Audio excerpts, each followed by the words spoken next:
Chapter 5. In the course of time, Mr. Earnshaw began to fail. He had been active and healthy, yet his strength left him suddenly, and when he was confined to the chimney-corner, he grew grievously irritable. A nothing vexed him, and suspected slights of his authority nearly threw him into fits. This was especially to be remarked if anyone attempted to impose upon, or domineer over, his favourite. He was painfully jealous lest a word should be spoken amiss to him, seeming to have got into his head the notion that, because he liked Heathcliff, all hated and longed to do him an ill turn.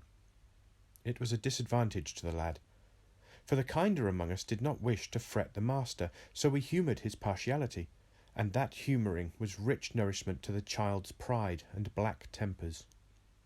Still, it became in a manner necessary.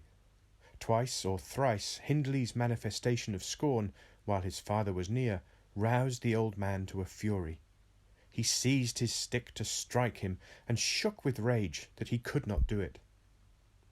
At last our curate — we had a curate then who made the living answer by teaching the little Lintons and Earnshaws, and farming his bit of land himself — advised that the young man should be sent to college, and Mr. Earnshaw agreed, though with a heavy spirit, for he said Hindley was naught, and would never thrive as where he wandered. I hoped heartily we should have peace now. It hurt me to think the master should be made uncomfortable by his own good deed. I fancied the discontent of age and disease arose from his family disagreements, as he would have it that it did. Really, you know, sir, it was in his sinking frame. We might have got on tolerably notwithstanding, but for two people, Miss Cathy and Joseph, the servant. You saw him, I dare say, up yonder. He was, and is yet most likely, the wearisomest self-righteous Pharisee that ever ransacked a Bible to rake the promises to himself and fling the curses to his neighbours. By his knack of sermonizing and pious discoursing, he contrived to make a great impression on Mr. Earnshaw, and the more feeble the master became, the more influence he gained. He was relentless in worrying him about his soul's concerns, and about ruling his children rigidly. He encouraged him to regard Hindley as a reprobate, and, night after night, he regularly grumbled out a long string of tales against Heathcliff and Catherine, always minding to flatter Earnshaw's weakness by heaping the heaviest blame on the latter. Certainly she had ways with her such as I never saw a child take up before, and she put all of us past our patience 50 times and oftener in a day. From the hour she came downstairs till the hour she went to bed, we had not a minute's security that she wouldn't be in mischief.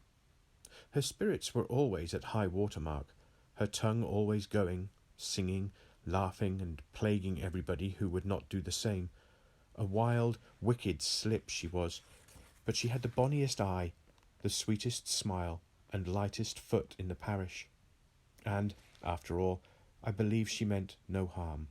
For when once she made you cry in good earnest, it seldom happened that she would not keep you company, and oblige you to be quiet, that you might comfort her. She was much too fond of Heathcliff. The greatest punishment we could invent for her was to keep her separate from him. Yet she got chided more than any of us on his account.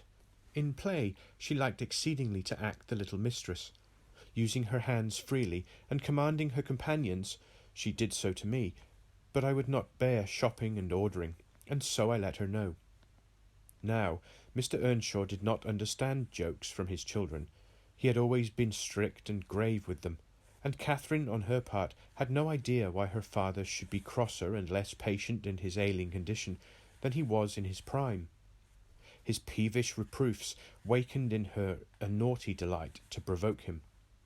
She was never so happy as when we were all scolding her at once, and she defying us with her bold, saucy look and her ready words, turning Joseph's religious curses into ridicule, baiting me, and doing just what her father hated most, showing how her pretended insolence, which he thought real, had more power over Heathcliff than his kindness. How the boy would do her bidding in anything, and his only when it suited his own inclination. After behaving as badly as possible all day, She sometimes came fondling to make it up at night. "Nay, Cathy," the old man would say, "I cannot love thee. Thou art worse than thy brother. Go, say thy prayers, child, and ask God's pardon. I doubt thy mother and I must rue that we ever reared thee." That made her cry, at first, and then, being repulsed continually, hardened her, and she laughed if I told her to say she was sorry for her faults, and begged to be forgiven. But the hour came, at last, that ended Mr. Earnshaw's troubles on earth. He died quietly in his chair one October evening, seated by the fireside. A high wind blustered round the house, and roared in the chimney. It sounded wild and stormy, yet it was not cold, and we were all together. I, a little removed from the hearth, busy at my knitting, and Joseph reading his Bible near the table, for the servants generally sat in the house then, after their work was done. Miss Cathy had been sick, and that made her still. She leant against her father's knee, and Heathcliff was lying on the floor, with his head in her lap. I remember the master, before he fell into a doze, stroking her bonny hair. It pleased him rarely to see her gentle, and saying, "Why canst thou not always be a good lass, Cathy?" And she turned her face up to his, and laughed, and answered, "Why cannot you always be a good man, father?" But as soon as she saw him vexed again, she kissed his hand, and said she would sing him to sleep. She began singing very low, till his fingers dropped from hers, and his head sank on his breast. Then I told her to hush, and not stir, for fear she should wake him. We all kept as mute as mice a full half-hour, and should have done so longer, only Joseph, having finished his chapter, got up and said he must rouse the master for prayers and bed. He stepped forward and called him by name, and touched his shoulder, but he would not move, so he took the candle and looked at him. I thought there was something wrong, as he set down the light, and seizing the children each by an arm, whispered them to frame upstairs and make little din. They might pray alone that evening. He had somewhat to do. "I shall bid father good night first," said Catherine, putting her arms round his neck, before we could hinder her. The poor thing discovered her loss directly. She screamed out, "Oh, he's dead, Heathcliff, he's dead!" and they both set up a heart-breaking cry. I joined my wail to theirs, loud and bitter, but Joseph asked what we could be thinking of to roar in that way over a saint in heaven. He told me to put on my cloak and run to Gimmerton for the doctor and the parson. I could not guess the use that either would be of then. However, I went, through wind and rain, and brought one, the doctor, back with me, and the other said he would come in the morning. Leaving Joseph to explain matters, I ran to the children's room. Their door was ajar. I saw they had never laid down, though it was past midnight, but they were calmer, and did not need me to console them. The little souls were comforting each other with better thoughts than I could have hit on. No parson in the world ever pictured heaven so beautifully as they did in their innocent talk, and while I sobbed and listened, I could not help wishing we were all there safe together.